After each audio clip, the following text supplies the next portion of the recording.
when operating within a sport and leisure facility, there's a few things that you need to do to make sure you maintain a professional standard and a good standard so that people will want to consistently come to your facility, therefore making you more money. We're just going to go through a couple of the skills that you might need to make this facility a better place for people coming in.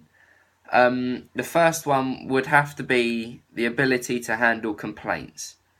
So if someone came and complained to you, you couldn't just go, oh well, and then walk off. You'd have to be able to deal with it. So, for example, putting them through to a member of staff who could take the complaint down and write it down and try and change that, or lead them to the website, or give them a number to call so that they can formally complain about what has happened.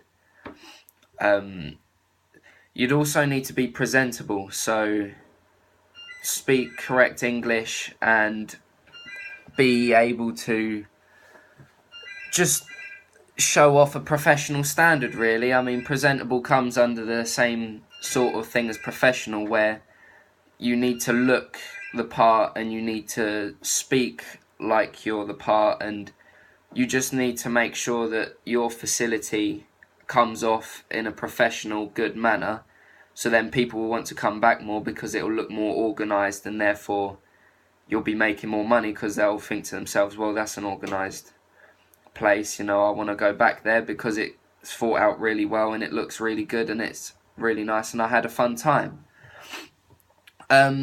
With being presentable and being professional, you also need to be formal. So, like I said earlier, to talk correct English, and if you're told to wear certain clothes, then you wear that certain clothes. You don't try and change it because that's not what you've been told to do. So if you turn up in baggy Nike trackies, then that's not going to look presentable as wearing, I don't know, some swimming shorts for a lifeguard or something like that.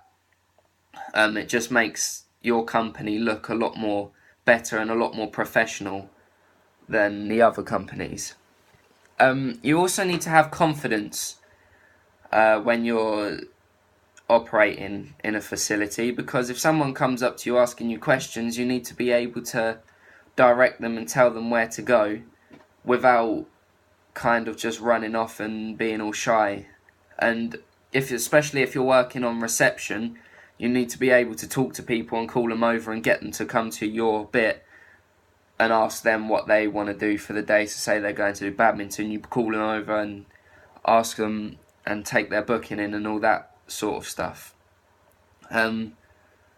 Finally, we have knowledge about the job. Now, this is the biggest one, really, because if you're working in a leisure centre that has badminton courts and someone said, I want to book badminton, and you just sat there and went, well, I don't know how to do it, then that's not going to look very good on you. You need to be able to know what you're doing and how you're doing it, because otherwise you're just going to be a pain, really. You're just going to be sat there doing nothing whilst everybody else is working hard, and that's not going to reflect good on you or the company, because you're not going to have a clue, which shows that you haven't had correct training or anything like that. So that's quite a big part to working in a sport and leisure facility.